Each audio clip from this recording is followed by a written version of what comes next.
last night I finally finished Castlevania Portrait of Ruin for the DS. I was playing my 3DS though. I just wanted to get my reaction on it because it was my first Castlevania game that I played, as well as the first that I finished. Now I've wanted to play this for quite a while now because I know pretty much everyone I know who had like a Super Nintendo highly recommends it.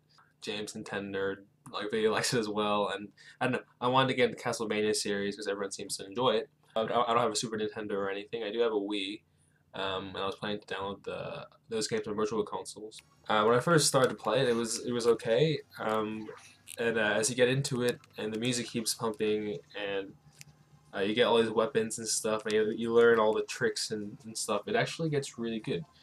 I guess I've played kind of beaten 'em up platformers before, but I don't know. This game had its own. I guess the series has their own vibe. It's like kind of dark and misty, um, and the monsters are really interesting and cool, and the characters are really. I don't know. I guess they're fashionably really cool. But in Portrait of Ruin, you play as Jonathan Morris, who is the descendant of John Morris, who was the main character in the Sega Genesis version.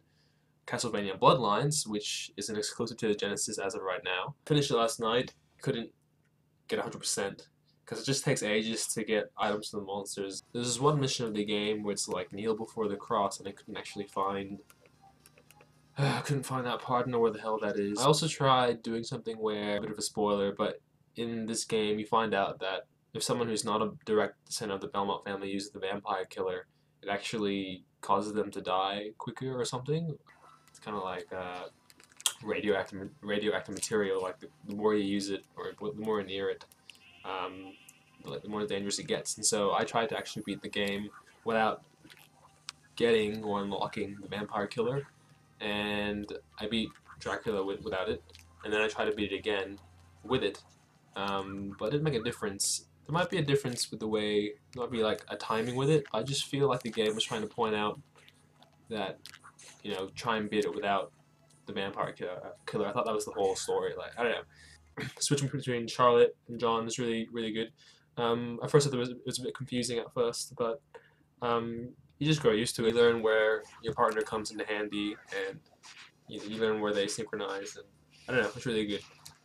I give it, I'd say like an 8.9 out of 10 or something, or 8.8, I think. The music was fantastic. I just figured out that one of my favorite composers for video games, the guy who did Streets of Rage, helped do some music on this. Of course, it's Castlevania, so it's always going to be good. But now I'm inspired, and I really want to get to the next Castlevania game, which is for PlayStation owners. For Western PlayStation owners, this is known as Symphony of the Night. And you would probably play on the PlayStation, but I actually got this for the Sega Saturn.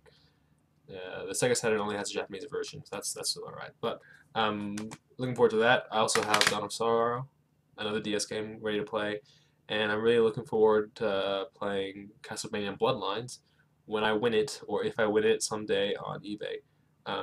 Because yeah, being able to play that game on a Sega Genesis would be fantastic.